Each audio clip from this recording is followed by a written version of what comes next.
Bleach chapter 633 से 654 के अंदर हमें क्वीन किंग के राइट हैंड मैन की साइड बैक स्टोरी पता चलती है एंड हमें ये पता चलता है कि जो उसका राइट हैंड मैन था वो एक्चुअली क्वीन किंग को मारने ही आया था, लेकिन बाद में उसका हार्ट चेंज हुआ एंड उसको पता चल गया कि I belong to this place and I have no enemy. लेकिन उसका जो बेस्ट फ्रेंड उसके साथ आया था उसका हार्ट चेंज नहीं हुआ एंड क्वीन किंग ने उसको मारने की कोशिश की। सो बिकॉज ऑफ दैट इसके बाद वो सोल रिपर्स के साथ क्वीन किंग को मारने आता है, लेकिन जो राइट हैंड मैन है वही उसको मार देता है एंड आई होप कि ये कैरेक्टर मर जाए।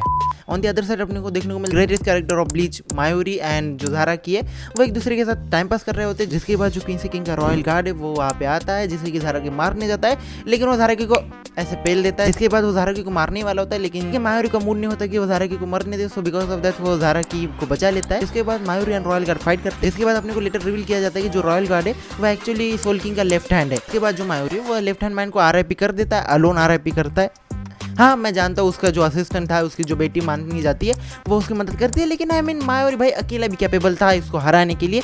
हाल तो उसको प्राइस थोड़ी ज़्यादा पे करनी पड़ती, बट मायूरी समहाउ सर्वाइव कर ही लेता। एनीवे इस फाइट के बाद जो मायूरी होता है उस कंडीशन में होता ही नहीं कि वो और ज़्यादा फाइट कर पाए। हिपोक्रेसी की भी सीमा होती है जस्ट लाइक ज़ारा की। So because of that Zara की एंड मायूरी को सोल सोसाइटी के अंदर वापस भेज दिया जाता है, लेकिन मायूरी जाते जाते भी 10 डिवीजन का कैप्टन एंड वाइस कैप्टन है जो कि ज़ॉम्बी बने थे उनको नॉर्मल करके भेज दिया जाता है एंड जो बाकी 10 डिवीजन का कैप्टन है वो मायूरी के पास आके उसको मायूरी को थैंक्स भी करता है। एनीवे जैसे ही ये बैटल खत्म होती है उसके बाद अपने को एक न्यू बैटल दिखाई जाती है ऑफ द शिशोई जो कि न्यू कैप्टन कमांडर है। वेल शिशोई की फाइट जो स्नाइपर वाला रॉयल गार्ड है उसके साथ होती है जो कि खुद को गॉड का मैसेंजर बताता है एंड इसके साथ जो फाइट होती है उसके अंदर जो शिशोई वो बहुत ज़्यादा पिघला जाता है, जिसकी बात वो और ज़्यादा फाइट करता है एंड उसको जैसे ही लगता है कि वो जीत चुका है एंड वो अपना गार्ड लो करता है। उसी टाइम पे जो अपना स्नाइपर है शिशोई की छाती से अपनी रोशनी दिखाता है, जिसके बाद शिशोई को बचाने उसकी भाई की बेटी ननाओ इसे उसको बचाने आती है, जिसके बाद वो ननाओ इसे को उसको उसका फैमिली बैकग्राउंड बताता है एंड साथ ही साथ उस फैमिली बैकग्राउंड के साथ उसको एक ट्रेडिशनल स्वॉर्ड देता है, ये है हमारी तलवार जिसका कि यूज करके ननाओ एंड शिशोई उस जो गॉड मैसेंजर है उसको डिफीट करते हैं। कि